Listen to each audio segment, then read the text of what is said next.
This is the Westinghouse iGen5000 Portable Inverter Generator. From the moment you see it, this is a pretty beefy machine, but it still manages to look modern and compact. The blue casing really stands out, and everything is laid out in a way that makes you feel like this was actually designed for real, everyday people who might not want to mess around with complicated gadgets. Even though it's got a little weight to it, coming up at just about 119 pounds, it's got these built-in handles and wheels that actually make it possible for someone like me, and I wouldn't call myself a bodybuilder, to move it around the yard or even load it into the back of the truck. So, off the bat, the portability isn't as intimidating as I thought it might be, just reading that weight number online. Getting this thing ready was honestly something I felt a bit anxious about. I always worry about whether there's some little mistake I'll make and ruin a brand new generator. But one thing I'll say is that the instructions included with the iGen5000 are super clear, and Westinghouse actually sends you engine oil and a threaded funnel right in the box, so you don't end up spilling oil all over the place. The oil cap and funnel both screw on, which is a small thing, but makes the first setup so much cleaner and less stressful. That's honestly something you'll appreciate, especially if this is your first go at dealing with a portable generator. While working through setup, I noticed the battery comes disconnected. For anyone who's not used to that, basically the generator ships with the battery out for safety. All you need to do is connect the battery leads, which is just a simple plug-and-play connection. Nothing to stress about unless you're brand new to these devices. After the battery's connected, you just add gas to the generator's 3.4-gallon tank and use the easy fuel switch to turn it on. The whole starting process is super smooth. I tried the remote start, which is this neat key fob that works like a car remote, and it worked nicely after the battery actually had a chance to charge.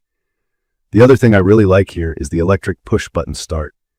I can't overstate how much easier this makes it, especially for my wife and I. No more yanking on a pull starter cord and wearing out your shoulder. Of course, just in case, you still have a traditional recoil start option as a backup. One time, after not using the unit for a while, I noticed the battery had run low and the remote didn't kick the generator on, but the recoil backup worked on the first try. It's good peace of mind knowing you won't just be stranded if something simple goes wrong. Key features that matter for typical use.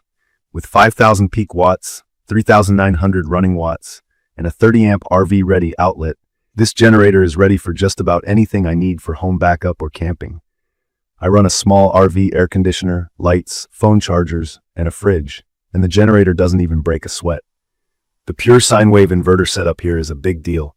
This means the electricity coming out is as stable as what you get from the power company, so I feel totally comfortable running my sensitive electronics, laptops, phones, TVs, without worrying about damage.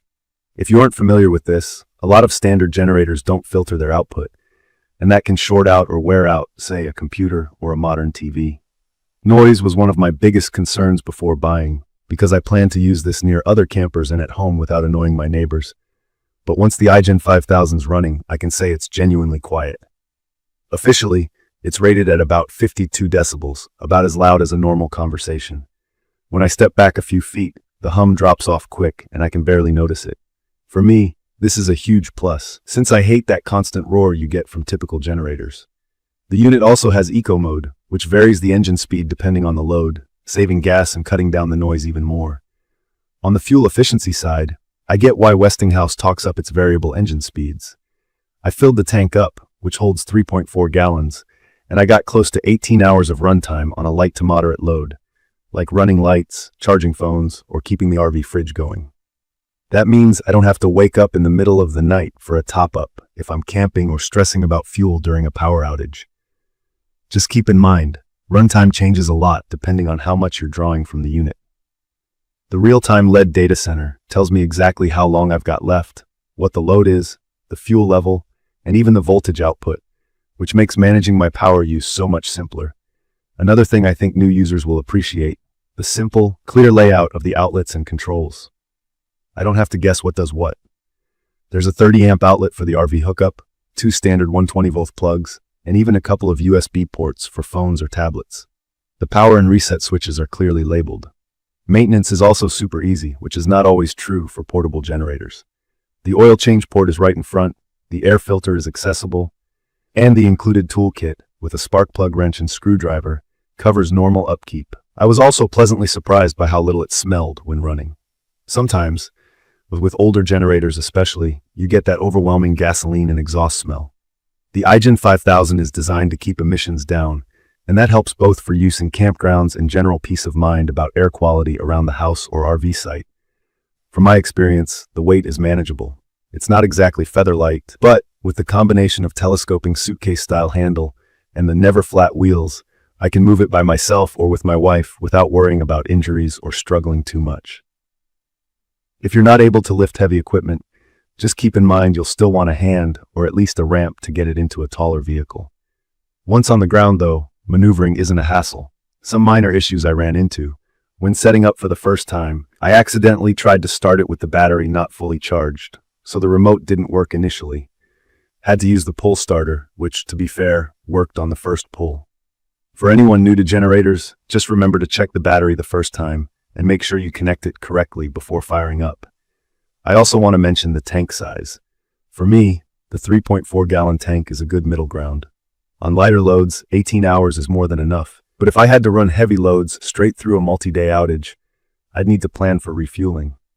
Not a negative, just something to keep in mind depending on what you need. In my opinion, the Westinghouse iGen5000 strikes exactly the balance I want between quiet operation, stable power for sensitive gear, and enough muscle to handle home or RV needs. I'd recommend this for anyone looking for a serious backup generator that isn't going to drive you crazy with noise or complicated setups.